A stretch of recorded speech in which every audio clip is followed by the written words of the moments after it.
Hey, JD here. Welcome to the Mead House. You know, over the past several years, we've brought you over 125 episodes of mead making, education, information, and entertainment. More than 80 guests have stopped by the Mead House. Professional mead makers, medal-winning home mead makers, competition organizers, experts on yeast and honey specialists have all visited to share their knowledge. The Mead House is produced for home mead makers and brewers looking for a bit of inspiration and information from the many guests and discussions we have here at the house. You can help support the Mead House by joining the Mead House Keyholder Club on Patreon. Just go to patreon.com and search for the Mead House. There's also a link in the show notes. For as little as $2 a month, you can become a key holder. We've teamed up with some great companies to provide thank you gifts for your support. So get on over to Patreon, join the Mead House Keyholder Club, and get your own set of keys to the Mead House. Hey, you can listen to the Mead House podcast with your favorite player, and be sure to rate us 5 stars on iTunes or your favorite listening venue.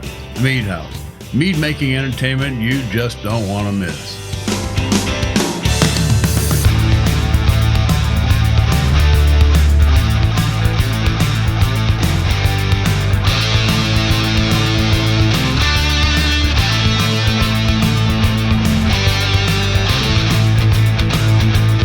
You know, the other night while I'm sitting in the Lazy Boy, watching something on TV, Andrea walks in and looks at me and says those dreaded words. There are no braggots in the fridge that I like. Uh-oh. So the next morning, while she had some ladies over for mini cinnamon rolls and coffee, I got out the brewing equipment and threw together a quick batch. A lot of people in Brewing Nova smash beers. I like to make smash braggots. That's a single malt, single hop, single honey. Threw together a very quick Pilsen malt, Citra hops from our friends at Yakima Chief, and some orange blossom honey. I can turn this around in just a couple of weeks, and it's going to be great. Nothing bothers me more than having to go buy something at the liquor store that I can make better, cheaper, and faster. Welcome to the Mead House, episode 137. I know you're used to hearing that sweet molassesy voice of J.D. Webb, but he is under the weather tonight, so he is behind the scenes running the mixing board and producing the show.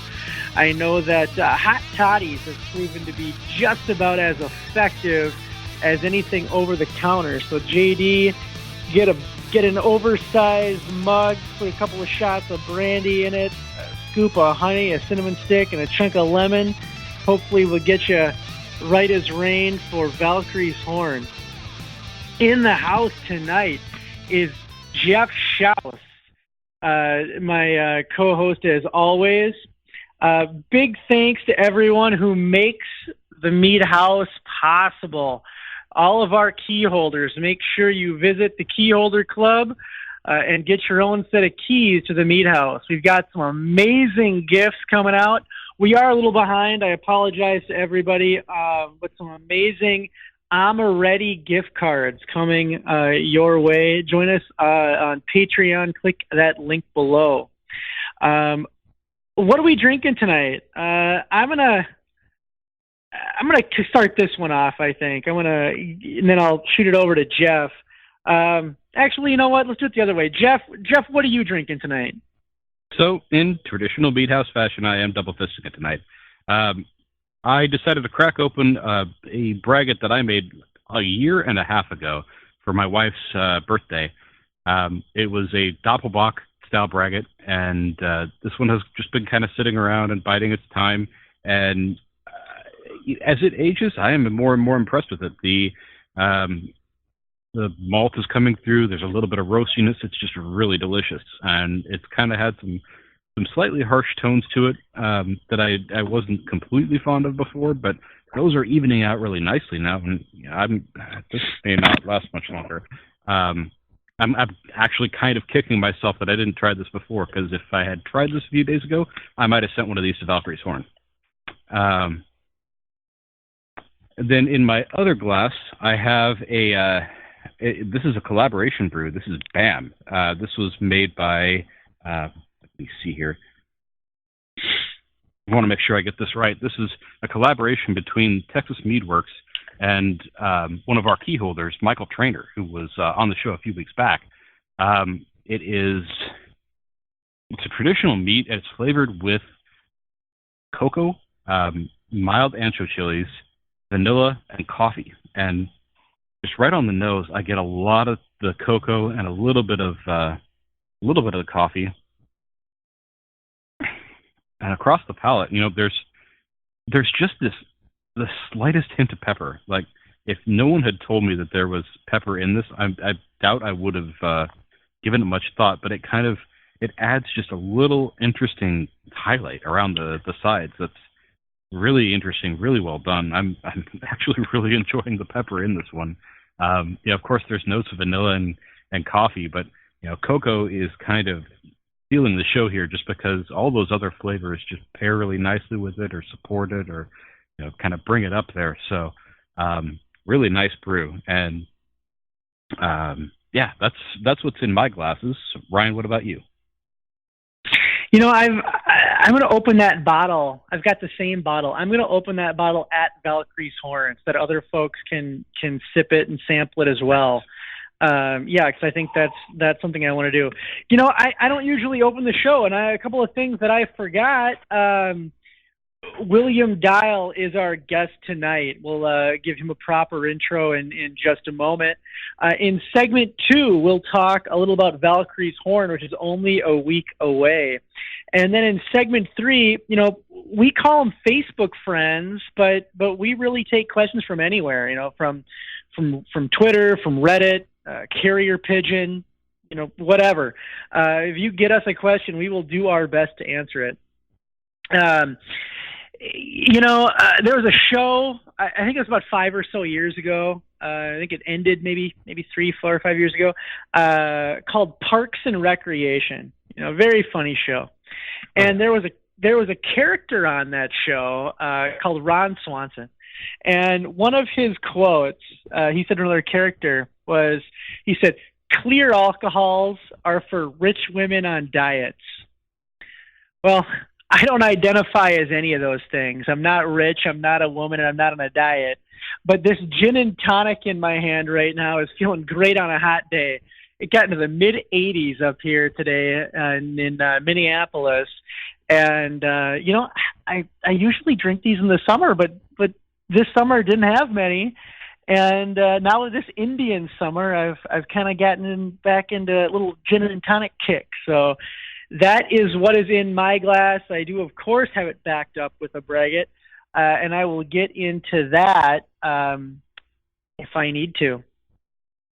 All right, on the show tonight is William Dial. You may have met him if you made it to the Iron Bee. When William was 14, he joined a living history group out of the University of Maryland, and they'd reenact cultural battles of the Viking, Saxon, Norman period. And this gave him a great opportunity to learn about mead. About 24 years ago, he worked at a microbrewery just outside of D.C. in Northern Virginia, which gave him the chops to learn how to brew. He said the only mead that was available at the time was the really sweet stuff that he'd find at the Renaissance festivals.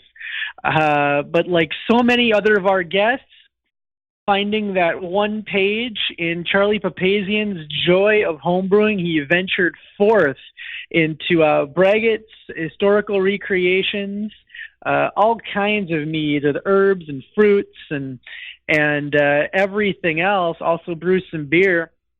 He is currently in planning to open his own meadery, Bela, and we wish him the best on that. William, welcome to the show tonight. And what is in your cup or horn, whatever you're drinking out of in a historical manner? I appreciate that. I can't thank you for having me on. I'm actually drinking a historical mead. It's actually based on some of the residue that was found in some urns in Scotland, in a place called Ashgrove. And it's got a witch's brew of herbs in it, as well as some great Minnesota wild honey. And it comes out about a 15 ABV, so I'm not drinking too much of it, but it's delicious. Excellent. Glad to hear that. So William, did you start making mead when you were doing the historical recreations, or were you just exposed to it? I mean, help us understand your journey into being exposed to mead, into becoming hopefully a full-time brewer of it. Sure. Well, when I started doing historical reenactment, I was 14 years old, so obviously I was a little bit young to be making alcohol and stuff. I think probably the first thing I ever tried to make was some dandelion mead, probably inspired by Ray Bradbury. It turned out to be a really nice salad dressing, but I learned a lot about fermentation, and I learned a lot about what it takes to actually brew something. Obviously, when I got older and stuff, I started working for a brewery. Like you said, I got my chops, and I kind of figured out, what was going on. Started reading Charlie's book. He had some mead recipes in there, and I started doing some historical research. And obviously back then, everything was like boiled. You skimmed the scum off the top. You threw in your Irish moss and some champagne yeast and hope for the best. And I started making stuff for friends at different events like weddings and parties, and it really kind of took off from there. And I was sort of on the sideline there. I didn't realize there was such a renaissance in the meat industry. And, back then it was just Chaucer's that was out there. So, I was making my own stuff. And, I got to say, I was sort of living in a hole there for a while. And it's just sort of, it's just totally blossomed. I'm just so excited to see the whole industry of mead making has just taken off so well. Great. Now, I think at the Iron Bee, you had was it a spruce? Was that what you had brought? Something with juniper or spruce or something that we were trying? Right. It had some juniper in it, and it had some spruce tips in it for my own personal trees, and I had a ginger mead there too. Excellent. One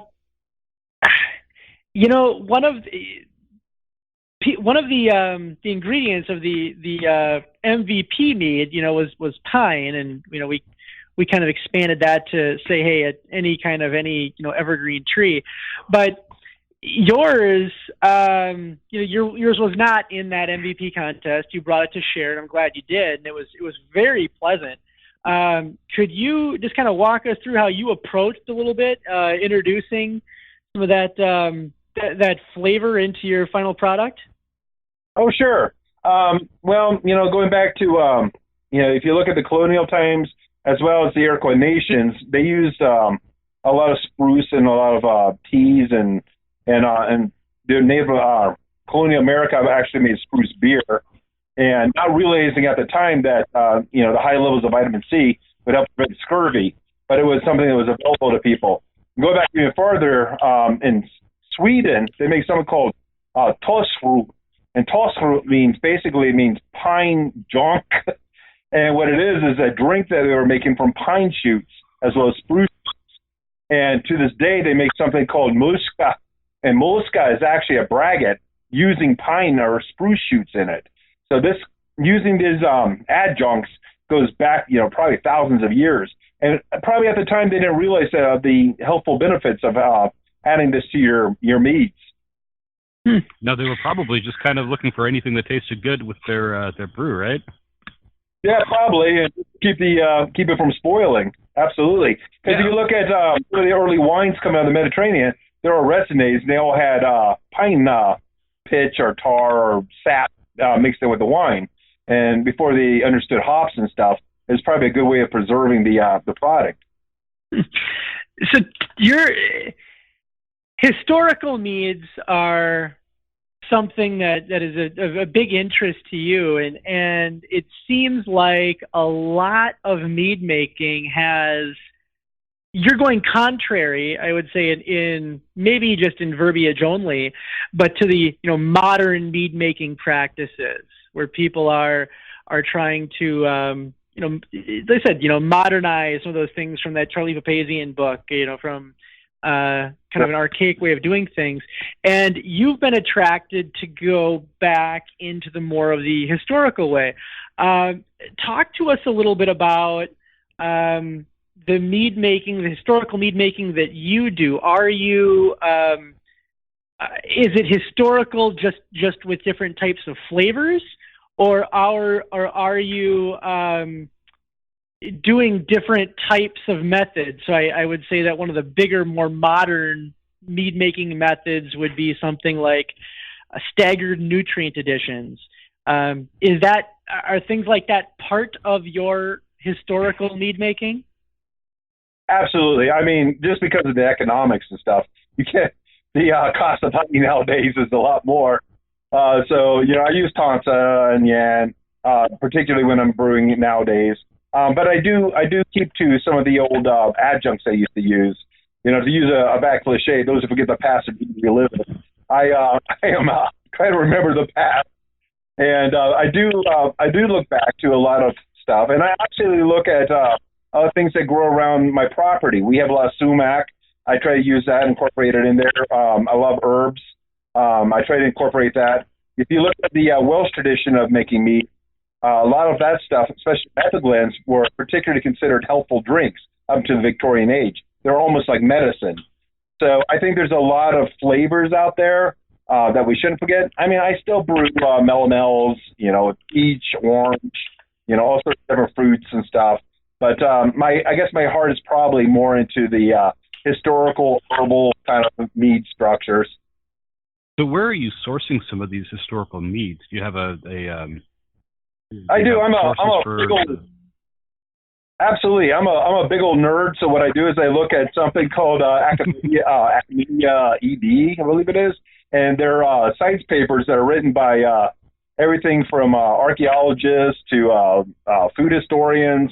In fact, I'm such a big nerd that I'm actually working a paper right now about pollen found in, you'll love this, corpelites, which are basically poop. And they found high levels of a herb called meadowsweet, which in Danish is called mjølur, which means the mead wort.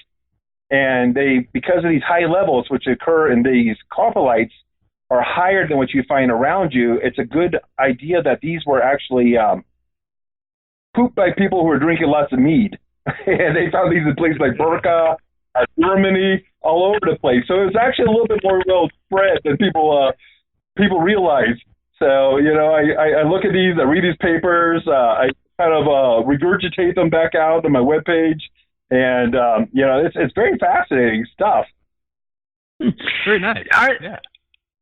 Are there any ingredients, herbs or spices that are now hard or impossible to find that were in some of these recipes, and are there any modern equivalents that people can use if they want to try to recreate some of these?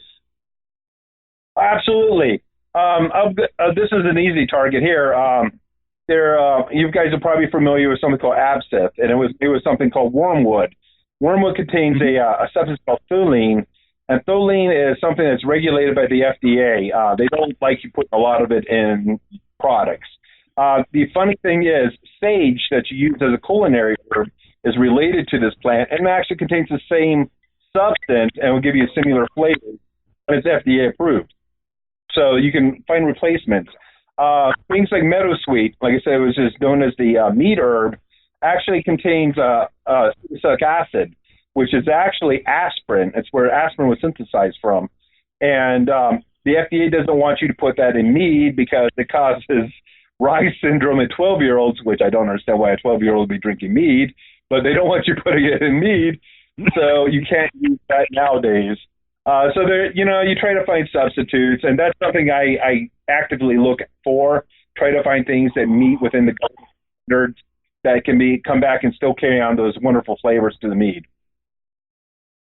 How have you found, as you've shared some of these historical meads, they've been received by say the layperson or the casual drinker? I'm asking you that question because over the last hundreds or thousands of years, people's preferences and taste have changed. So I even look at cookbooks that have recipes from maybe even 100 years ago that just don't have the appeal to people now. So again, just going back to that question, what have you found as you've shared historical meads with the casual mead drinker, and have you had to adjust any of them, because of taste preferences? Well, I do try to leave the Hair of Newt and Eye of Toad out of my mead stuff. That doesn't seem to go over too well. But, I do use heather, and I got to say I'm probably a little bit prejudiced towards heather. I actually, back when I lived in Virginia, we had a smoked Scotch tasting and Scottish beer tasting, and that was my first exposure to having heather in the beverage. And we were actually fortunate enough to find a heather plant that we can grow here in Minnesota. So I really like the taste of heather. I don't think everybody would appreciate the taste of heather like I do. So I'm kind of trying to ease off on it a little bit. Maybe you kind of blend it with stuff. And this is where the whole sort of alchemy of making mead comes into play. You want to find a good balance. But I find generally, we're all humans. Our taste buds haven't changed. So we all appreciate the same thing, with a few cultural exceptions. I love kimchi. My wife can't stand kimchi. So I don't think I'll be making a kimchi mead.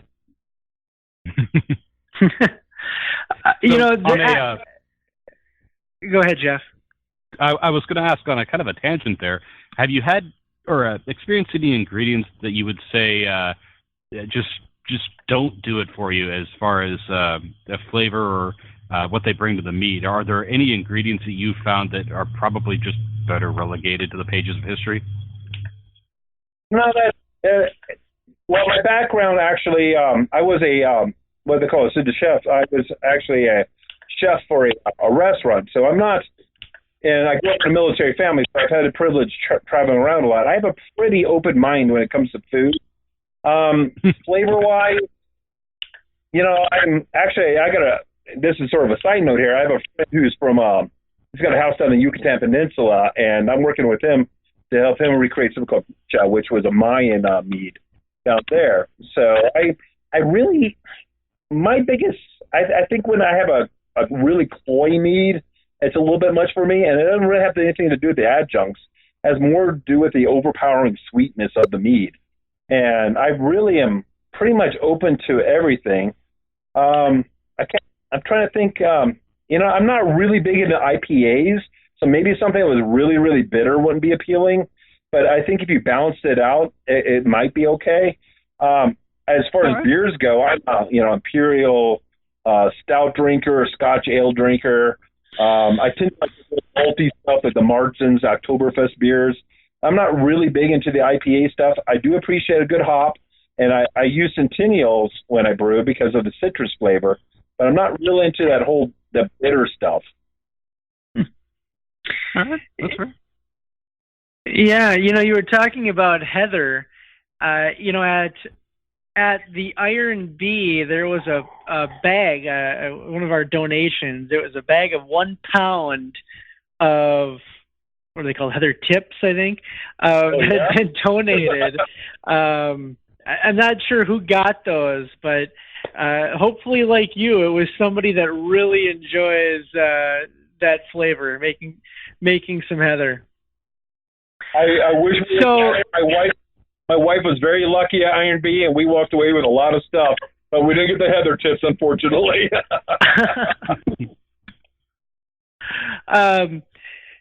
Yeah, Iron Bee was a great time. Thanks for coming down, and we do hope that we see you again next year. Now, you have started a project to start your own commercial meadery, Bela. That's right. Tell us what made you. I'm always interested in hearing people's stories of when they decide that they want to take that step from being a home mead maker to a professional one.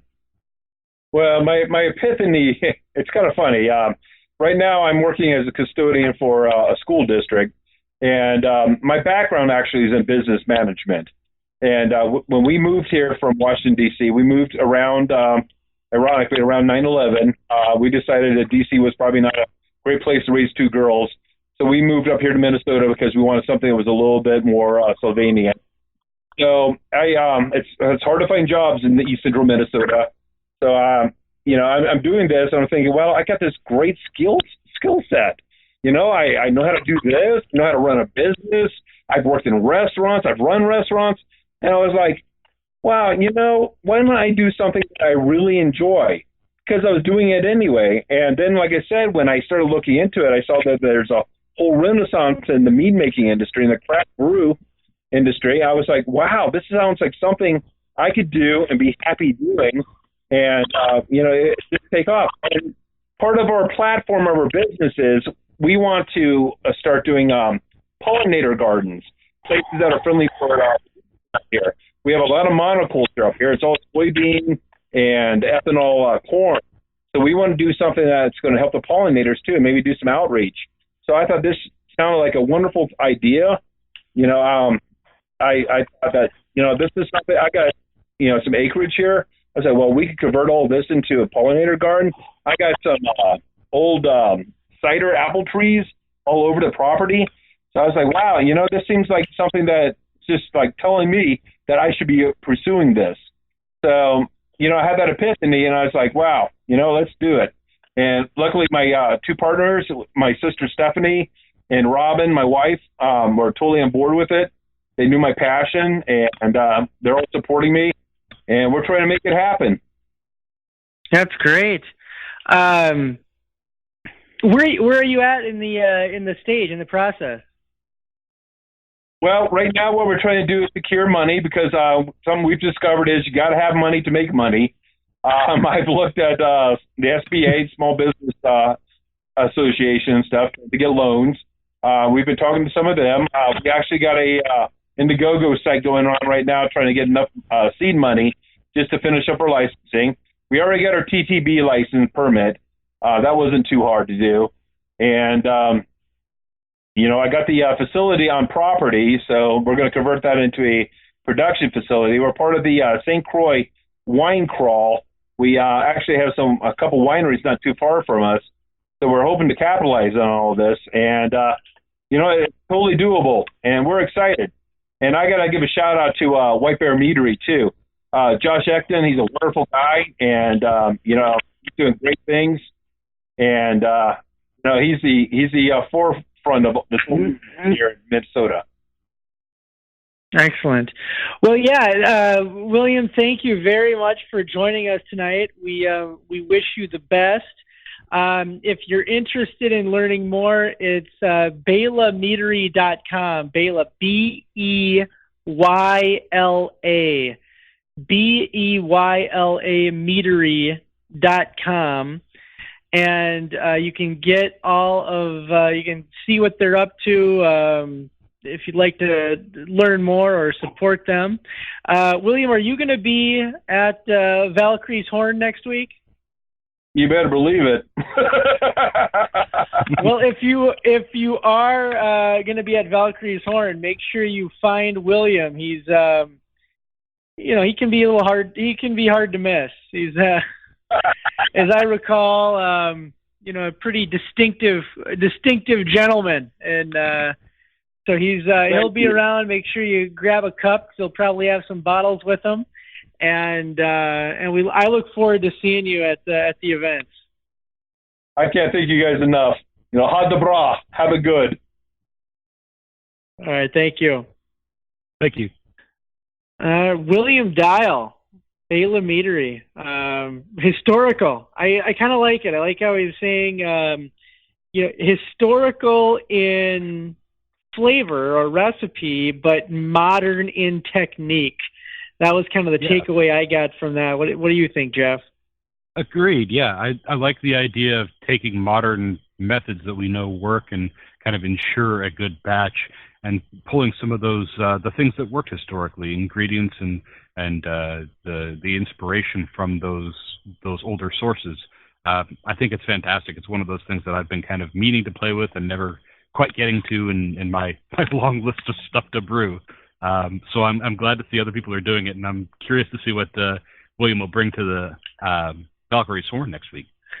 Yeah, I said he's distinctive in in appearance. If you look at his Facebook page, you'll know what I mean. He's I think he's got some historical photos up of some of those things. I mean it in the best way possible. But yeah, he was a great guy to talk to at Iron B. He had some great mead. I think look forward to chatting with him again and seeing him again. But yeah, let's get right into it on Valkyrie's Horn. Valkyrie's Horn is coming up next week, Friday and Saturday. If you're judging all day Friday and judging Saturday, and then I know there are some social events going on throughout the week. The first one I was going to say is that anybody who's in town, there's a lot of people coming from across the country for this. And a lot of people are getting in, Thursday night or sometime Thursday, because then they start judging on Friday.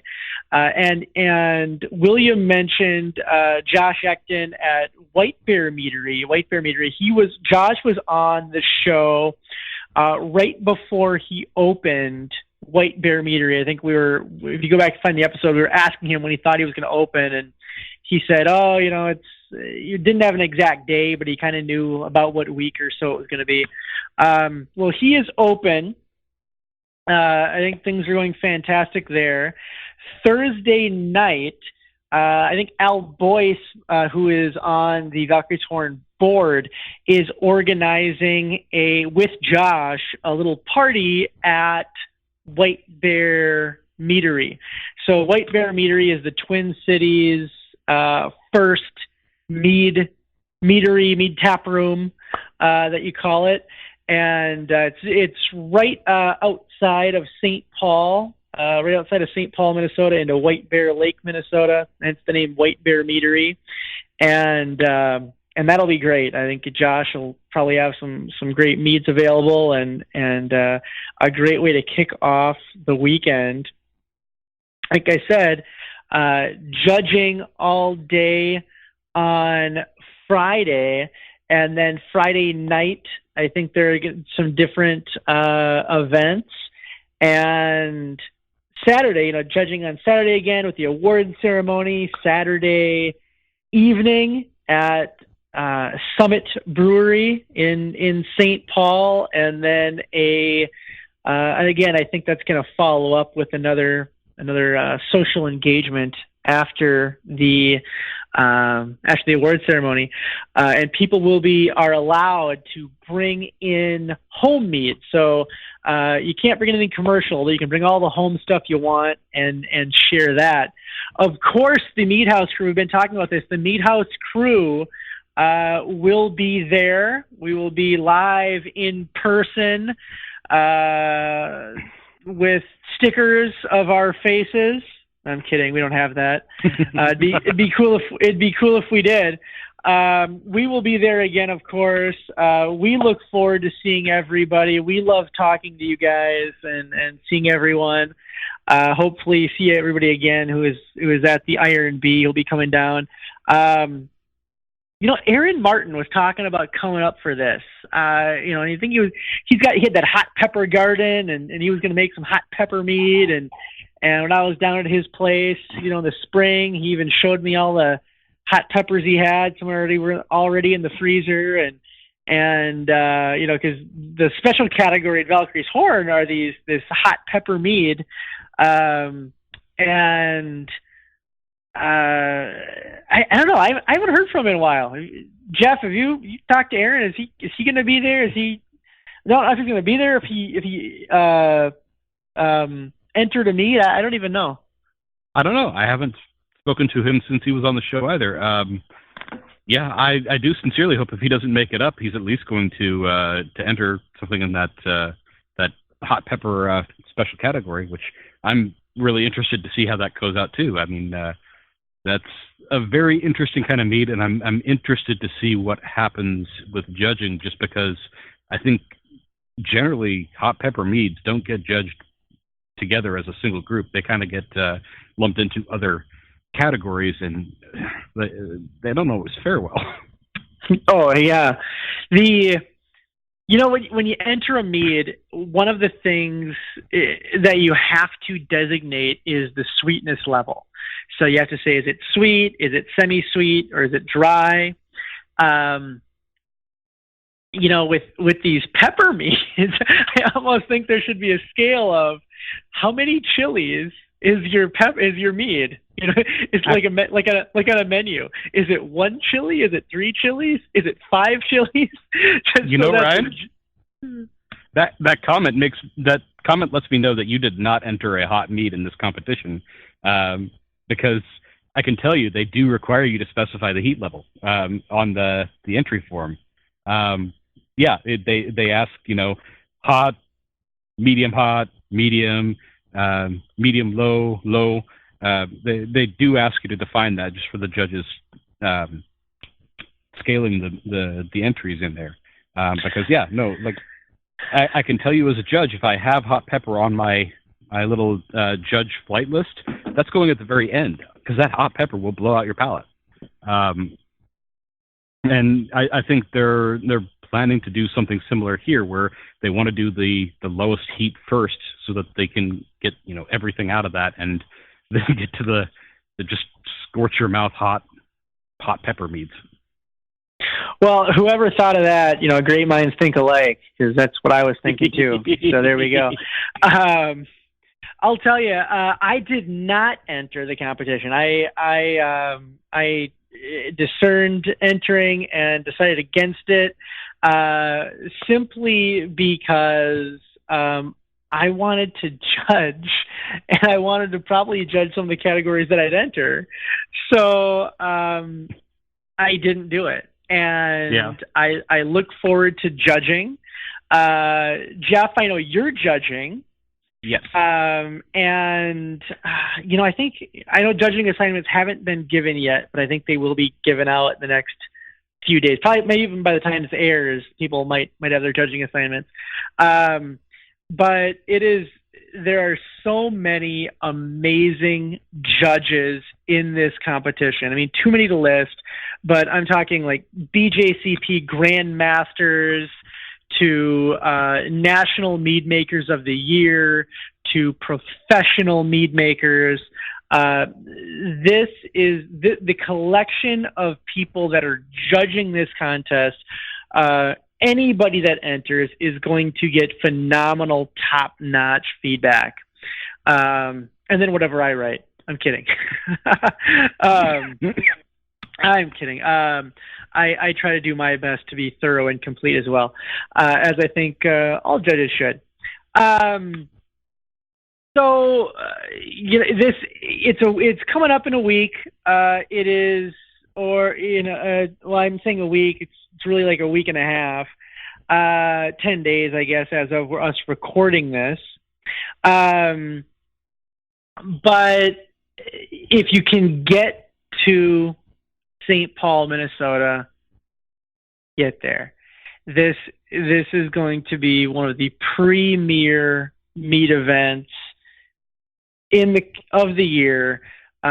Phenomenal mead makers, phenomenal mead. The Mead House crew will be there, and just so many great things they've got going on.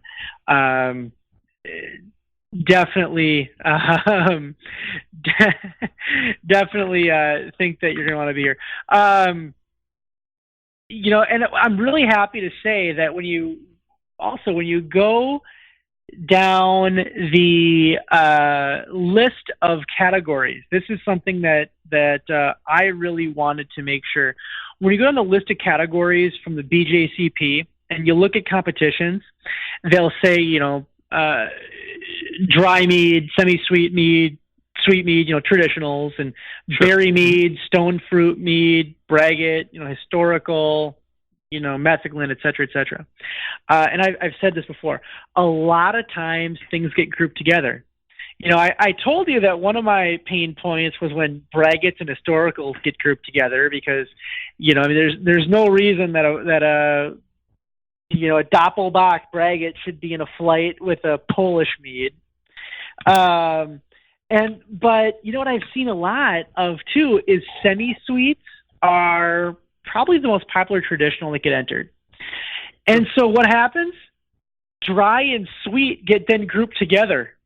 And there's no reason that your session dry should be sitting in a flight next to a sack sweet. So anyway, I am very, very proud to say that there are all of the BJCP categories received enough entries to be their own judged categories. That means no BJCP category will be grouped with any other category for judging. Dry traditionals will be with dry traditionals. Sweet traditionals, sweet traditionals. Historicals with historicals. Braggots with braggots. Stone fruits with stone fruits, etc. On top of that, we have the special category, which is the pepper mead. So the pepper mead, is judged on its own. And there were so many experimentals that we were able to break experimental into two categories, a dry experimental and a sweet experimental. So I also think that is just great. I think this competition is now got a flag in the ground as one of the premier mead events, mead contests in the country. And as entries continue to grow year over year over year, I think there's going to be more opportunities for that. There might even be a time when you can do break some of those off a little more. So really happy for that. I think in year one, and don't quote me on this, but I think it's what I heard. In year one, Valkyrie's Horn is the second largest mead competition in the country by entry number. So it's been a lot of work by a lot of phenomenal people, and again, you're going to want to be there. If you entered, great. If you didn't enter, put this on your calendars for next year, and be there. There's some amazing prizes have been there. If you've seen the Valkyrie's Horn, the best of show is an actual horn. So that's available, and some really great stuff there. Jeff, what are you most looking forward to? What are you looking forward to next week up here at back in St. Paul? Man, I am.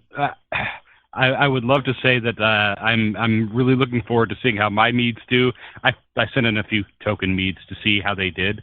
Not really expecting a lot. What I'm really looking forward to is what I'm looking forward to every time I go to judge somewhere is just to see what people have come up with and get some more ideas. Not that I need more. I have, much like each of us, I have a notebook with multiple pages full of ideas that are just waiting to be brought to fruition. But, every time I go to one of these competitions, especially one of these big competitions, I come home with even more ideas. I taste new and exciting things. And, the creativity of people in the mead community never ceases to amaze me as far as what they're trying, what they're putting together. It is always interesting to see, the next big thing from, or the next, interesting thing from so many mead makers that I know. I'm just really jazzed to get to some of these parties and start sampling and see what gets put in front of me on the judging table. There are so many possibilities out there. I'm just really excited for that. Another thing he's looking forward to is dinner with JD at Butcher and Boar. Truth. Well, and I, to be fair, when Raven and I get in, I don't know, when are we coming in? What is it, Ryan? What night? I think you're coming in Wednesday. Something like that. I think so. We're having dinner with Ryan at the grill at the St. Paul Hotel, and so to be fair, I had to. Of course, this is my wife's instructions. We need to take Jeff to the Butcher and Boar because my wife wants to go there. So I just wanted to chime in and say that I'm looking forward to being there, guys.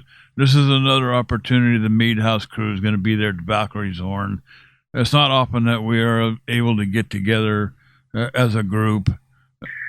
We always, like I said, JD's a little under the weather, but it's, we are looking forward to it. JD, though, you're not supposed to tell people where we are. We're supposed to kind of leave that.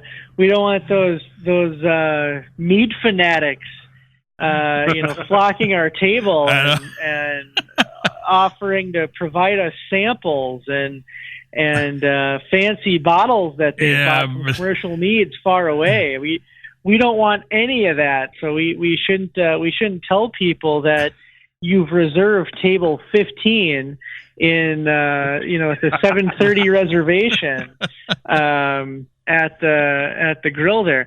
Go ahead, guys. That's right, guys. I mean, seriously, I'd like to eat my steak in peace. So if you're going to bring me bottles, there's a party, there's multiple parties, just say, hey, Jeff, I got this bottle for you. And I will say, hey, thank you. There you go. No, but speaking of that, there are a lot of commercial meaderies that have donated, I would say bottles, but also now cans are becoming really popular. So let's just say a lot of commercial meaderies have kicked in a lot of mead, and it's all for consuming. It's all for consuming. You're gonna have a great chance to not only try some absolutely phenomenal home meads, but also try some great commercial meads, and I'm excited about that. A lot of these are not available at liquor stores around by me, and some are on like Vino Shipper, but I mean the shipping on Vino Shipper can get up there if anybody's ever used that before. So it's sometimes that's a barrier. If you don't want to necessarily spend all that money on something that you're not sure about. So I'm looking forward to sampling a lot and trying a lot of great stuff and seeing again a lot of my friends, a lot of the great mead makers across the land, and of course the Mead House crew. Look, the last thing I want to say about this before I move on to our carrier pigeon friends is that the Mead House exists for the home mead maker. We exist to help the mead maker make better mead, and the way that we do that is by talking to a lot of home mead makers. Sure, we talk to ingredient guys, equipment guys, etc. But we love talking with home mead makers. That's what inspires us. That's what drives us. And when I say home mead maker, a lot of the commercial folks, started out as home mead makers, just like William and Susan Rood and a lot of those folks. So we love talking to all of you. We will be there. We will have the portable equipment, recording equipment. Come up to us, chat with us. We want to chat with you. We want to talk to you. We want to try your stuff. We want to hear about your stuff. And we want to get a couple of minutes with you on the recorder and have you be on the Mead House. So please do that. Lastly, I will be moderating. I said lastly before, but lastly, I will be moderating a panel or a couple of panels, I think, with some absolutely world-class mead makers. If you have a question that you would like me to ask them as I moderate the panel here, please send that to us. Go to themeadhouse.com, just fill out the submission form, or go to Facebook and send to us on Facebook. I'm looking for questions. I've got 2 panels that I'll be moderating Friday and Saturday, and definitely would love to hear some questions from you that you would like answered. We'll be recording these and putting them up later. So if you are not going to be there, you can still get an answer to your question. Or just shoot us an email at info@themeathouse.com. All right, moving on. Facebook friends, that's what we call it, but you can ask your question anywhere. Sending us an email, we love that, because that's we always have, that's right in the inbox. Ask it on Facebook, on Twitter, on Reddit. Send it by carrier pigeon, I suppose I should start saying Raven, right? The Game of Thrones thing, when they'd send their ravens back and forth. That is meat appropriate, yeah. Send us your question by Raven, and it's also the name of JD's lovely wife.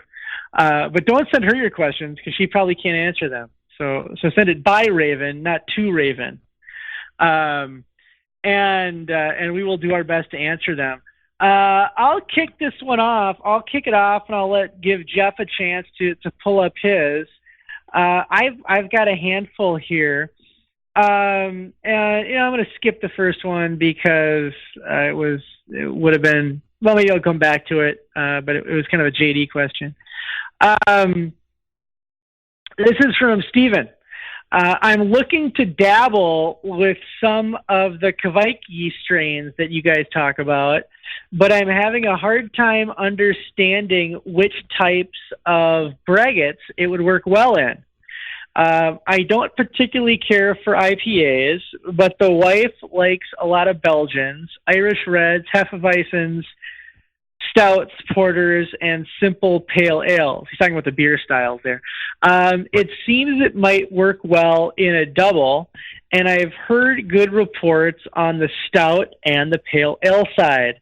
Any ideas if these work for the Irish or German beers, or beer styles for his braggots?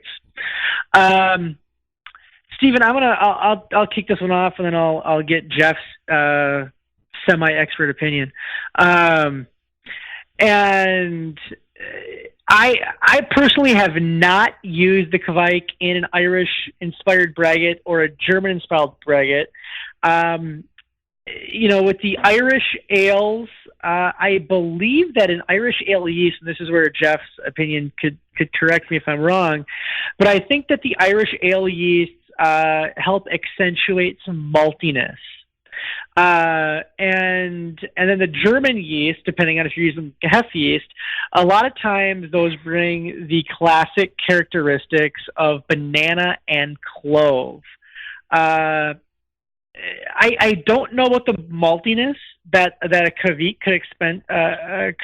could accentuate, and it's not going to have necessarily the banana or clove esters that you get out of a Hefeweizen. With that being said, he said, I think that it would work well if you did that type of grain bill or any kind of adjuncts you wanted to add in there. In my experience, it's pretty moderate to high.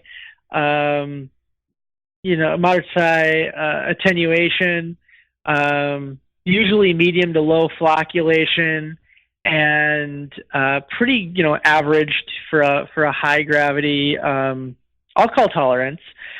So I think you could definitely do it, but if you wanted to get more malt, you might have to up your grain bill. And if you want that classic, banana and clove ester profile, you might have to find that elsewhere, whether it's some adjuncts or something. I think it'd be great in stouts. I've made pale ales. I know they work great in pale ales. I think it would also work great in stouts or porters, especially since this thing is a beast and it can chug. So if you've got something really high gravity you want to make like that 14%, triple Russian Imperial Stout, I think that this can help you get there. Jeff, what do you think? Yeah, I will largely agree with everything you've said and provide a little bit more information. Yeah, as far as we're talking German ales or Belgian things like that. A lot of those, the style of that beer comes from yeast character. I can tell you for a fact that the major difference between like an American wheat ale and a Hefeweizen is just the yeast selection. It's just that yeast that throws that particular very very ubiquitous banana and clove esters. Beyond that, yeah, no, any other yeast probably is going to taste, more like an American wheat. I can tell you I've made an American wheat with the fake, and yeah, that came out well, but there was no banana and clove. If you're going for a Hefeweizen, a Belgian, anything of the sort, you really need to use one of those particular yeasts to get those particular characters you're looking for. With the Irish Red, I'd say maybe. A lot of the Irish and British yeast strains tend to accentuate the malty character. They tend to be a little lower in the attenuation in that regard. So you might come out with something that's a little bit perceptually dry. For example, a dry Irish stout, I would be all on board with. There would be no problem going that route. Irish Red, it's worth a try. I'm just not sure you're going to get something that is precisely to that character. That said, pale ales, I would venture to say, yes, stouts would work as well. In that ballpark, yes, I would definitely try the fake yeast with that. Excellent. Jeff, why don't we ping pong this one? So, I did one, then you do one, and we'll kind of ping pong. Yeah, you got it. Let's see here. Here's one that is right up your alley, actually. User from Reddit, Amazing Mikey, says, I want to make a lemonade-ish mead. I was at a meadery lately. They have a lemon mead that has some sweetness to it, and to me is really good. I'm looking to try my hand at something similar. Anyone have any suggestions on how many lemons per gallon or how much lemon juice per gallon? Do I need to be concerned about the acidity of the must? Should I add the lemon post-fermentation? Should I use whole lemons or just the zest and juice? Really at square one here. And I know you made some lemon meads. I'll let you take it from here. Yeah, I am going to make this really easy. There is a website called skeeterp.com. So SKEETERPEE.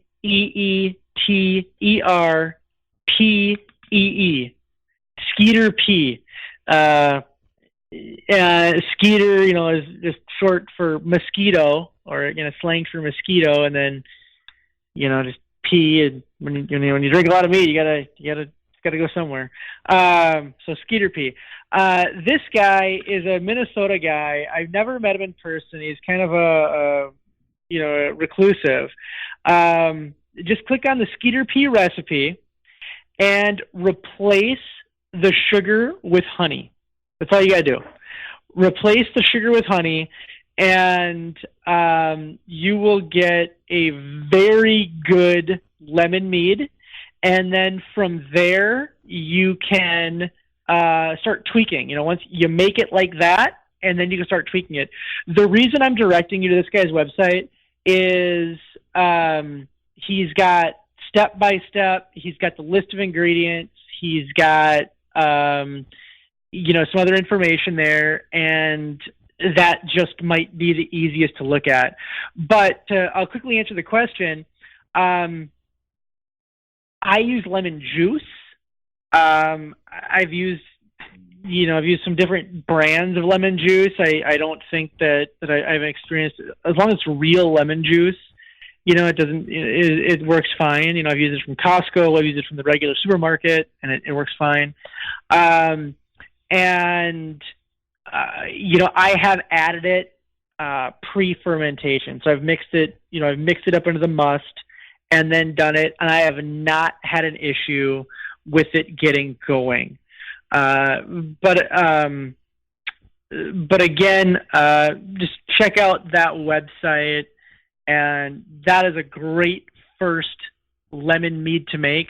Simply replacing the sugar with honey 1-to-1, and going from there. Jeff, I don't know if you've got anything you wanted to kind of bring back to it. No, I've not tried a lemon mead, although, again, it's on the list. So is everything else. But yeah, I figured I would shoot this your direction because I know you've talked about that a time or two. Yeah, so the next one I'm going to do is, and I've got to make this, I used to talk about how my glass fermenters broke and how I stopped using glass fermenters and I use plastic fermenters. I mean, every day I get closer to stainless steel fermenters because I broke a plastic fermenter the other day. And, and it cracked. The plastic fermenter cracked. So, I mean, nothing shattered. Nobody got hurt. There was no mess anywhere. But I poured water into it, and then I was going to put my my sanitizer in just to shake it up and sanitize it. And all of a sudden, this huge leak is coming out the side. And I'm going, what in tarnation? And sure enough, there's a crack right along the seam, the plastic seam of where these, these plastic fermenters come together. And that cracked. So I'll tell you, my brakes have gotten better. There was no shattering. There was no stitches. There was no big mess, but there was still a break. So I don't know. I'm down a fermenter, which is why I'm slower on the mead right now. But I probably just got to get a stainless one. But anyway, no, the next step for me is making a lavender lemon mead, and I've got kind of the recipe worked out from that. So I will, I'll do that. JD just texted me and said, there's that tape, that infomercial tape where the guy's like, he's got that huge leak like coming off a pipe, and he just slaps tape over it, and it works fine. Or he's in the boat. He's like he's out in the middle of a lake, in a duck boat, and a big leak in the duck boat. He just slaps the tape on it. Like, I think, maybe I should just do that and call it a day. But no, I do need to up my equipment game here. All right, next one for me. This comes from our friend Belle. Belle said that she is about to start her first Capsamel, so her first pepper mead, and she's looking at using orange blossom or maybe clover honey. She said she doesn't have enough orange blossom to go all the way with it. And she wants to use smoked green chilies added to a mango pineapple mead. Years ago, I worked at the corporate headquarters of Buffalo Wild Wings, and one of my favorite sauces that we had was mango habanero. I just brought that back here as she was talking. But anyway, she, maybe just buy some mango habanero and ferment that in your mead. See how it turns out. Anyway, she wants to make smoked green chilies, add that to her mango pineapple mead. She's using hot green chilies, which are slightly hotter than jalapeno. Okay. And she's using mangoes and mango juice and pineapple juice. So she said she's got a 4-part question. Here's her 4-part question. Part 1, how many green chilies should I use per gallon so I don't kill myself? Part 2, what would be a good yeast for the flavor profile of the ingredients? Part 3, should I add the chilies in primary or secondary? And part 4, is there anything I should be worried about or tricks when I start this bad boy? I'll run through those really quick. So part 1, it kind of reminds me, by the way, of, you ever remember the old Rodney Dangerfield movie, Back to School? Yeah.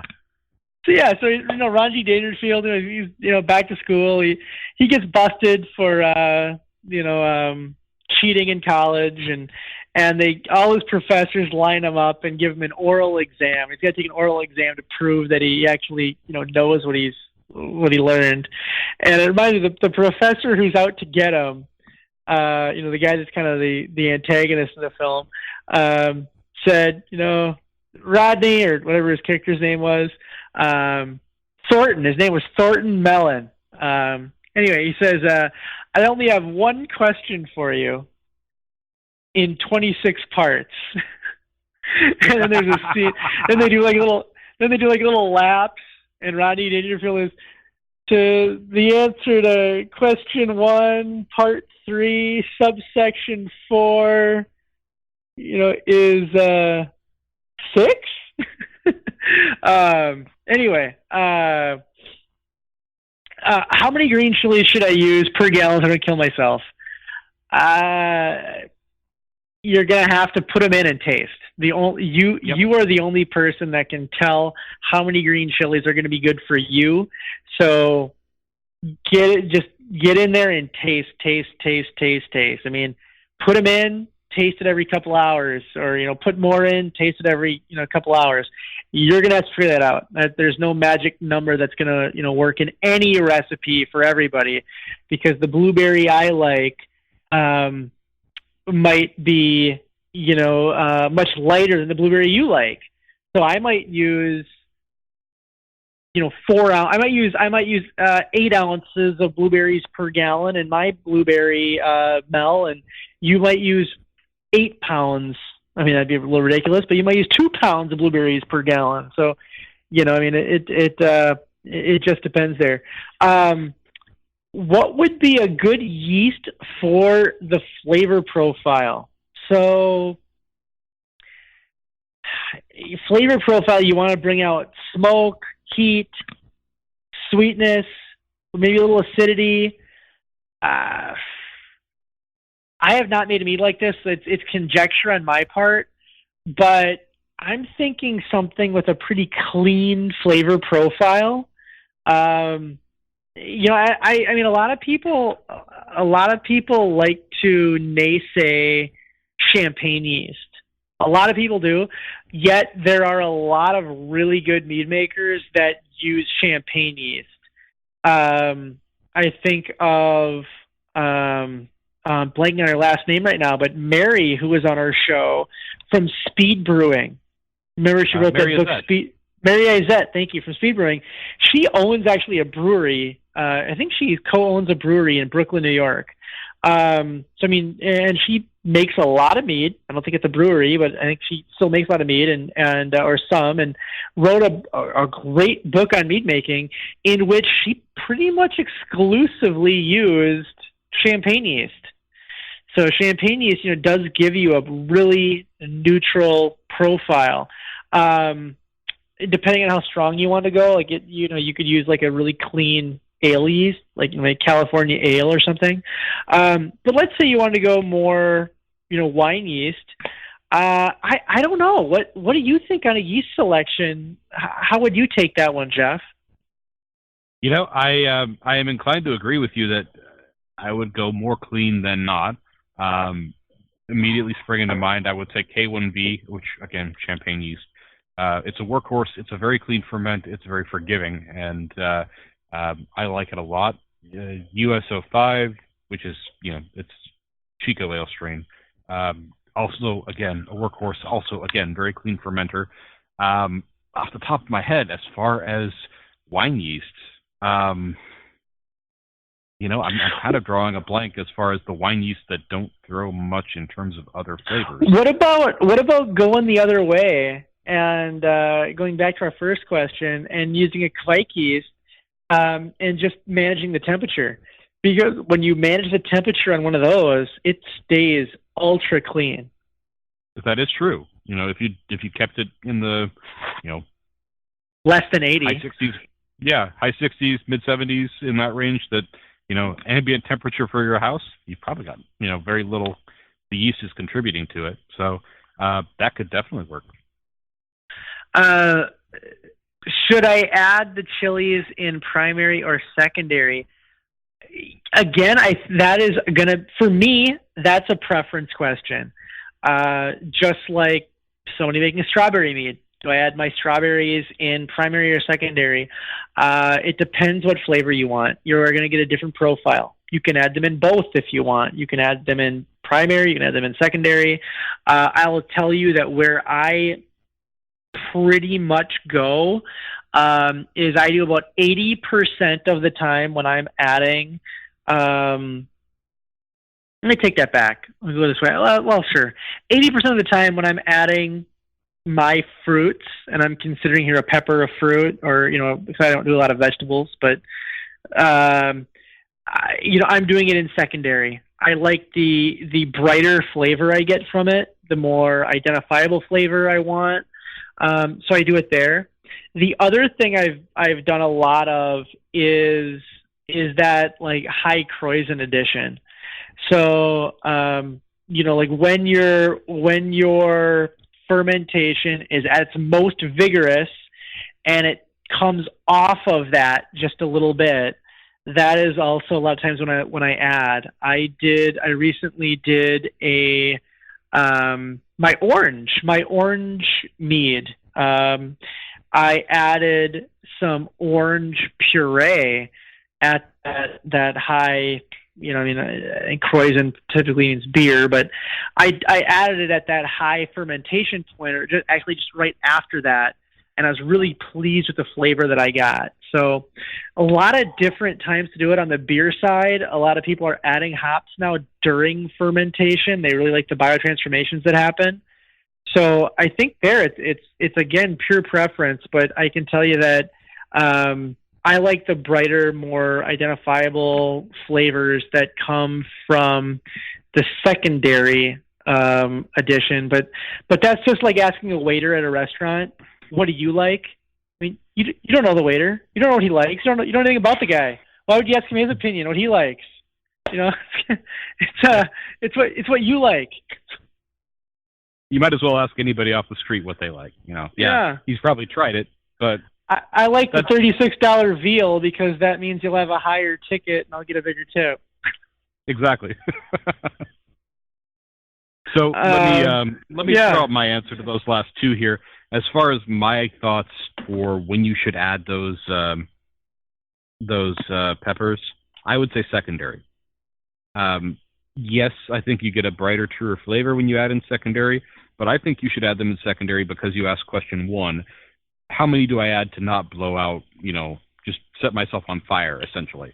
The way that you do that so that you're not roasting your taste buds is adding them in secondary, pulling them when you get to the point where you want that heat level. That's just it. If you throw them into primary and you let them sit for however long primary lasts, you may pull a lot, you may pull very little. In a perfect world, you may find that that pepper flavor that you're looking for is less than ideal, and you need to add more in secondary, and that would be great.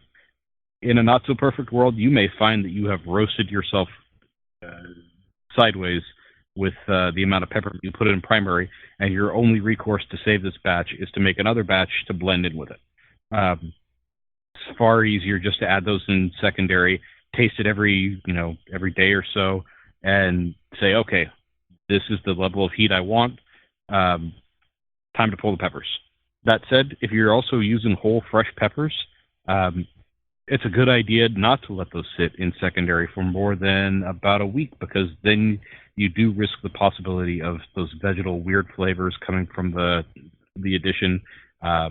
If you're really worried about heat, another thing you can do is process those peppers, get the little the white parts and the seeds out of there, and just use the outside part of the pepper. That's a good trick for not only managing the heat level, but also some of those vegetal flavors. Because if I'm not mistaken, the white part can contribute those more so than others. I could be wrong, and if I'm wrong, hey, send us an email, correct me. Send an email to correct him. Please. All right, ping pong, back to you. Sure. This one is also from Reddit. It's user Tom GT, and he's got a question regarding fruit cap management for a triple berry mellow. He says he started a 1 gallon triple berry mellow about 72 hours ago, and had a starting gravity of 1072. He pitched some Go Firm and 71B. He's been aerating and punching down the fruit cap 2 to 3 times a day, following staggered nutrient additions. All the best practices there. Says he checked the gravity today, and it was 1006. He expected it to be way higher since it's only like 72 hours out, and at this point he's assuming he should stop aerating, but wants to know should he continue to punch down the fruit cap and how much he should worry about oxygen being added to the mix and potentially oxidizing the meat at this point. So I'll throw it over to you, Ryan, and let me get your thoughts, and I'll throw in mine as well. Okay, so in 72 hours, his gravity dropped from, you say 1072? 1072 to 1006. So, yeah, 66 points. Okay. And his biggest concern is what again? So he's pretty much convinced that he's good to stop aerating now because most of the fermentation seems to be done. But he wants to know, should he keep pushing down that fruit cap, all the fruit that's floating around on top? And if he keeps doing that, is he going to risk oxidizing the meat in doing so? Okay, so I got into a Facebook conversation and answered kind of a similar question maybe a couple weeks ago. Because fermentation is pretty much done, so you don't need to aerate. Don't aerate, and you don't need to add any more nutrients or anything like that. Punching down the fruit cap, I mean, unless there's a ton of sugar that's somehow still in this fruit, you're probably pretty good to take out. I don't know if it's in a bag or something, but take that out because it's it's no longer needed. Now, dropping 66 points in 72 hours, my biggest concern would be fusels. If he hasn't degassed it, did he mention how often he'd been degassing it or aerating it? He says 2 to 3 times a day. Mm-hmm. Okay, so he's probably done a really good job. He's probably blown off a lot of the fusels that were probably produced from a really hot, quick fermentation. But here's what I would do. I would really degas this sucker. Now, degassing is different than aerating. You can degas in a vacuum and make sure that you're not exposing the mead to any oxygen. But if you degas, I think is what's going to help you make this thing drinkable in a shorter amount of time. Getting some of those fusels and some of that the carbonic acid that's probably built up in there out as well. Jeff? Yeah, so my thoughts here are kind of twofold. Yes, you want to keep punching down the fruit cap to an extent. You may not need to do that twice a day or 3 times a day like you've been doing with the aeration, but you want to keep the fruit wet if you're not pulling it entirely. And like Ryan said, at this point, if you're down to 1006, your fruit should be pretty well macerated and kind of cruddy looking. It may be a good time to pull that because it's given up most of what it's going to give it up, I would hope. There's not a lot of reason for it to continue being there. All you're doing is keeping the fibrous stuff in there. If you're going to keep the fruit in there, keep it wet. That fruit cap, I have been told, I have not experienced it myself because I do keep pushing down that fruit cap, but that fruit cap at the top, if it's not in a constant state of being wetted and having the yeast and the must kind of all over it, can grow mold, and that's a quick and easy way to ruin a batch. I would be in favor of pulling it. I would also be in favor of, if you haven't been using it before, like Ryan said, get a fruit bag. It makes cleanup and all that headache so much easier. As far as the worry towards oxidization, As long as you are gentle in pushing down that fruit cap, I don't think you have very much to worry about. You're 72 hours in, which means you have a really substantial little blanket of carbon dioxide built up over that must.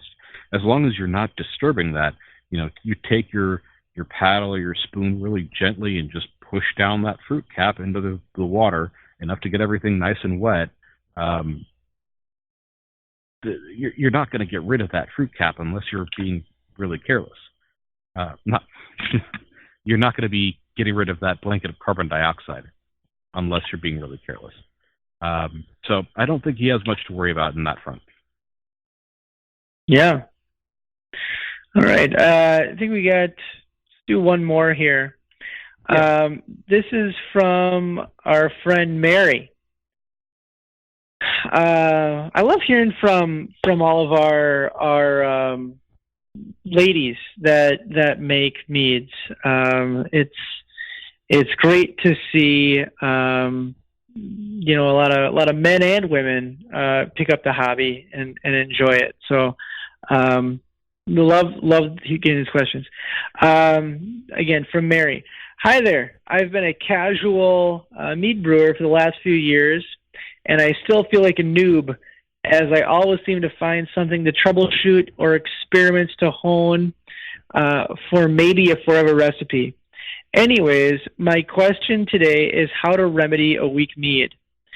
It was the first carboy I filled of the blackberry season, and I think I had a bad ratio of berries, as it really lacks a full-bodied flavor. It rings in at probs between 11 and 13% after its primary fermentation, but the flavor is so weak sauce. How outlandish is it to let sit for a while and work on a blackberry flavor bomb to blend in for secondary fermentation?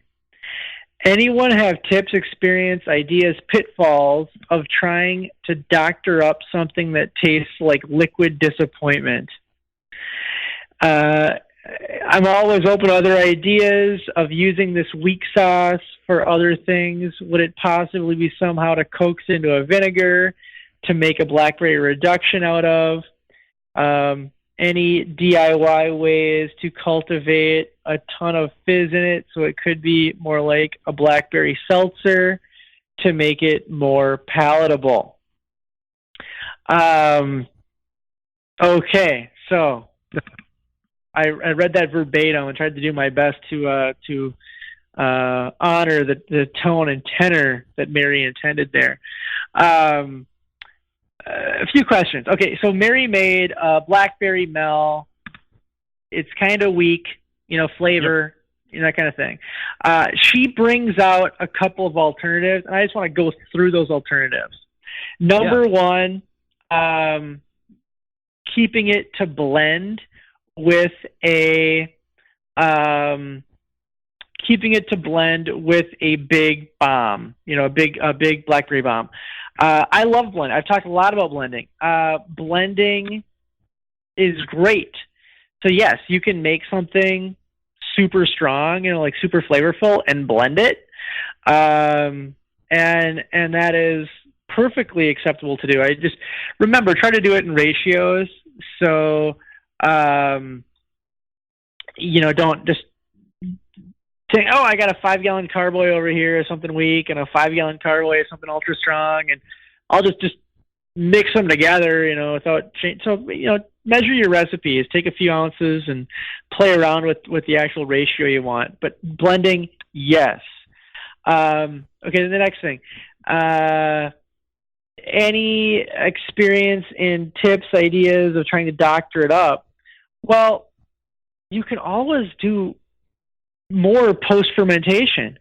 You could stabilize it and add a ton more blackberries if you wanted to get that blackberry flavor. If that's what you want to go with, or any kind of berry or fruit or spice or whatever, you can do that. You can also add extract or compound or different products from our friends at Amaretti. And Absolutely. You can really boost that flavor back up. So you got the option there. making it into coaxing it into a vinegar and then making a reduction out of it. All right. It's not, a lot of people worry about like, oh, is my wine going to turn to vinegar, or is my, mead or beer or something going to turn to vinegar? It's not quite as easy as making vinegar is not quite as easy as, oh, I had this good mead and oops, it's vinegar. Now it's vinegar. It's a little bit more of a process than that. So I mean, you could make it into a vinegar. You'd need to get like probably a vinegar mother would be the easiest way to do it, and then go through that transformation of it.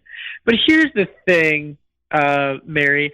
If you've got 5 gallons of this stuff, I'm assuming, you said Carboy, I'm just going to assume 5 gallons. That's a lot of freaking vinegar. I mean, I mean, we go through like, we use vinegar a decent amount now, not like daily. I mean, at one point I think we used to, but we don't go through like 30 ounces of vinegar, kind of the big, like 30-ounce bottle, or maybe like a nice 12-ounce bottle or something, a little more exclusive.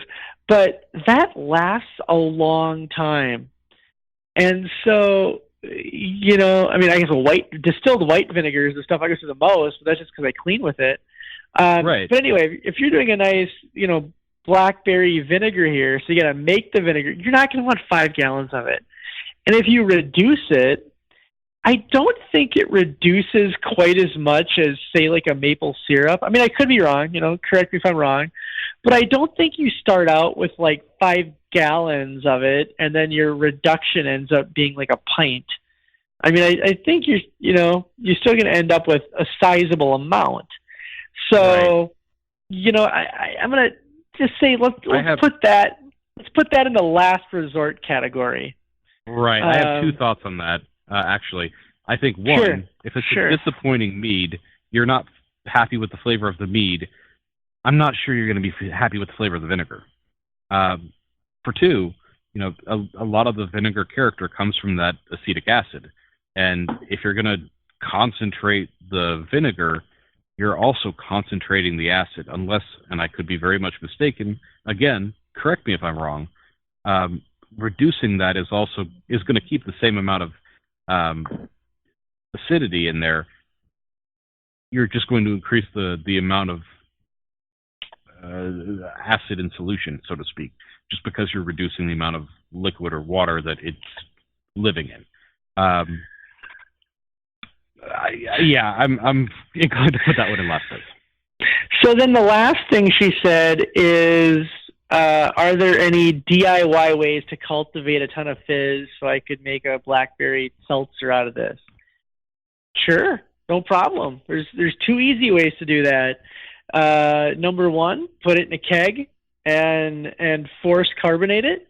Or the second way is, if you have not stabilized it and you think it's sitting at 11 to 13% alcohol by volume, put it in a bottling bucket along with roughly 5 ounces of sugar, or maybe I'm trying to report here, maybe a half cup of honey that you've dissolved in water, or mixed up in water, make thin.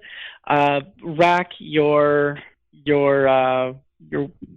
blackberry on top of it, and then maybe put in some champagne. Well, I should do it the other way. Put in your sugar, your yeast, and then your blackberry, and then bottle condition it.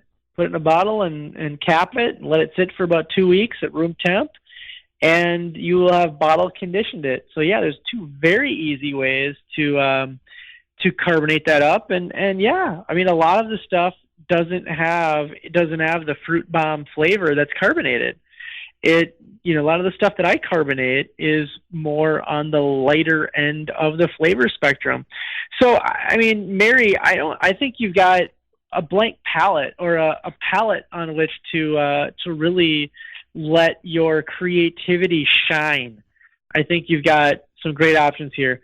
If you want this to be a full flavored, beverage, just simply add more berries, more berry juice, back sweetening it. So I would stabilize it and then add. You can go to the grocery store and buy pure blackberry juice, from the organic section, and pour that in, or just put more berries in it, or put in a few drops of an Amaretti product, or whatever, how much Amaretti product you need, and get that flavor where it is. The next thing I would do, or you could carbonate it as is, and carbonate it. It'd probably be a spectacular beverage. But then that last thing, if none of that appeals to you, then sure, make some vinegar. Maybe send us a small jar, and we'll try it out. We'll put on JD. Will put it on a pork loin, and let you know how it is. That is going to do it for us tonight. We are off next week. Because we will be at the Valkyrie's Horn, so we're going to take next week off again, and then we'll come back the following week. So we will come back on October 1st. We will see you in October. Oh man, it feels weird to say that already. Right. But we want to talk to you. So let us know. Let's connect at Valkyrie's Horn. We look forward to that. Jeff, fill the old man's hot water bottle. Make sure he's tucked in, and make sure his hot toddy is topped off. I'm going to go do something else. We're out.